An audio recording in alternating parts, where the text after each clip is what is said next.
Barley കൊണ്ടുണ്ടാക്കുന്ന ദോശയുടെ റെസിപ്പിയാണ് ഷെയർ ചെയ്യാൻ പോകുന്നത്. അതിനായി 1 കപ്പ് ബാർലിയാണ് എടുത്തിരിക്കുന്നത്. ഇനി ഇതിലേക്ക് 1/2 കപ്പ് ഉഴുന്നിടാം.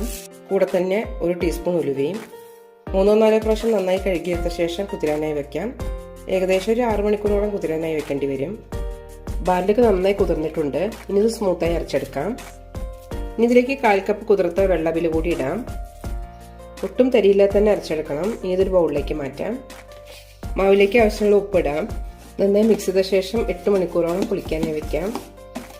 മാവ് ഇങ്ങനെ പൊങ്ങിയിട്ടുണ്ടോ നോക്കാം. നന്നായി പൊങ്ങി വന്നിട്ടുണ്ട്. നന്നായി മിക്സ് ചെയ്യാം. ഈ മാവ് കൊണ്ട് തന്നെ ഇഡ്ഡലി ഉണ്ടാക്കിയെടുക്കാം.